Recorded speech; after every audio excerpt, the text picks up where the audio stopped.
Gilliard. I got so much more.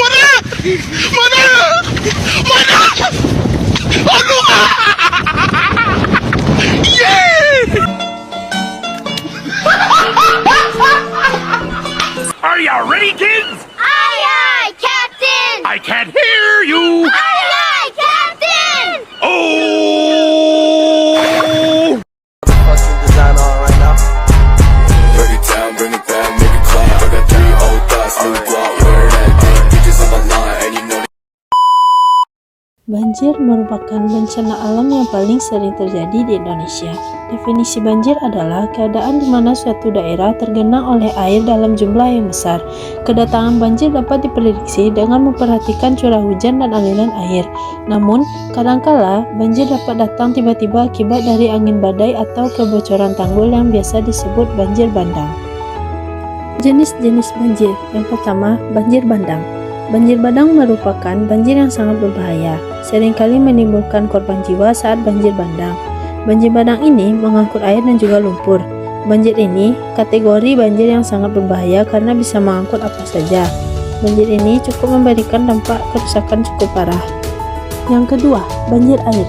Banjir air adalah jenis banjir yang sangat umum terjadi. Biasanya, banjir ini terjadi akibat meluapnya air sungai, danau, atau selokan. Karena intensitas banyak sehingga air tidak tertampung dan meluap, itulah banjir air. Dan yang terakhir, banjir rob. Banjir rob biasanya terjadi akibat air laut yang pasang. Biasanya, banjir ini akan menunjang kawasan pemukiman di wilayah pesisir pantai.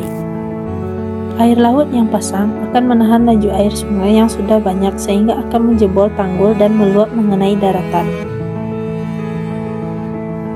Adapun penyebab dari banjir adalah: pertama, permukaan tanah lebih rendah dibandingkan muka air laut. Yang kedua, terletak pada suatu cekungan yang dikelilingi perbukitan dengan pengaliran air keluar sempit. 3. Curah hujan tinggi. 4. Banyak pemukiman yang dibangun pada dataran sepanjang sungai. 5. Aliran sungai tidak lancar akibat banyaknya sampah. 6. Kurangnya tutupan patahan di daerah hulu sungai. Dampak dari banjir sendiri adalah: yang pertama, merusak sarana prasarana termasuk perumahan, gedung, jalur transportasi, peralatan rumah tangga rusak atau hilang. Yang kedua, menimbulkan penyakit diare, infeksi saluran pernapasan. Dan yang ketiga, dapat menimbulkan erosi bahkan longsor. Dan yang terakhir, pencemaran lingkungan. Apa saja sih yang dilakukan untuk menanggulangi risiko banjir?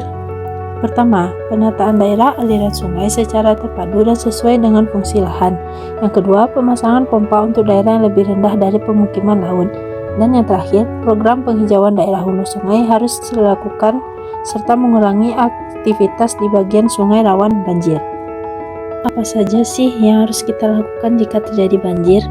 Yang pertama yaitu hindari berjalan di dekat saluran air untuk menghindari terseret arus banjir. Yang kedua, matikan aliran listrik di dalam rumah atau hubungi PLN untuk mematikan aliran listrik di wilayah yang terkena bencana.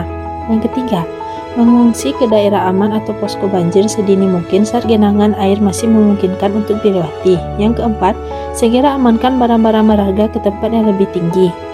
Dan yang terakhir, jika air terus meninggi, hubungi instansi yang terkait dengan penanggulangan bencana seperti kantor kepala desa, lurah, ataupun camat.